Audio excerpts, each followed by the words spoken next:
பச்சைமலைக்கு சுற்றுச்சூழல் விழிப்புணர்வு பேரணி. குரோம்பேட்டையிலிருந்து பச்சைமலைக்கு சுற்றுச்சூழல் விழிப்புணர்வு பேரணி தொடங்கியது. குரோம்பேட்டை சுற்றுச்சூழல் விழிப்புணர்வு மற்றும் பாதுகாப்பு சங்கம் சார்பில் தலைவர் எஸ். மோகன் தலைமையில் செயலாளர் எம். தங்கராஜ் முன்னிலையில் உலக சுற்றுச்சூழல் தினத்தை முன்னிட்டு பச்சைமலை நோக்கி விழிப்புணர்வு நடைப்பயணத்தை சென்னை உயர்நீதிமன்ற வழக்கறிஞர் ஆர். திருமூர்த்தி துவக்கி வைத்தார். பின்னர் முன்னாள் மாநிலங்களவை உறுப்பினர் டி. கே. ரங்கராஜன், குழந்தை அறுவை சிகிச்சை மற்றும் நீரியல் நிபுணர் மருத்துவர் எஸ். காசி ஆகியோர் சிறப்புரையாற்றினர்.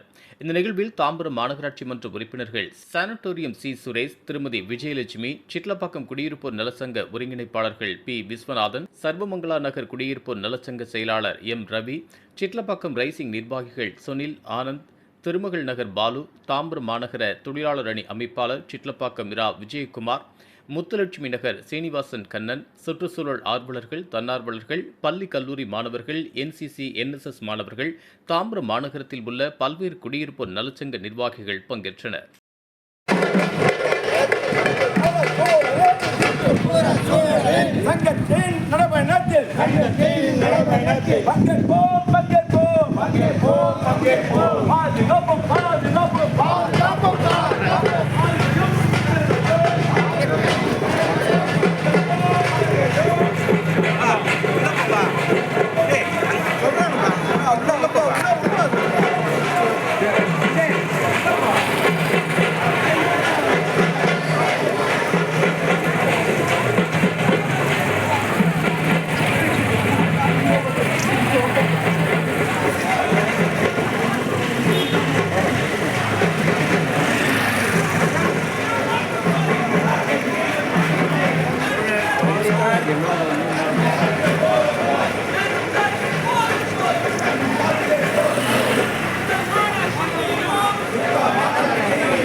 இதுபோன்ற உள்ளூர் செய்திகள், மாநில செய்திகள் மற்றும் பயனுள்ள தகவல்களை உடனுக்குடன் தெரிந்து கொள்ள GST ஆன்லைன் மீடியாவை இலவசமாக சப்ஸ்கிரைப் செய்து கொள்ளுங்கள்.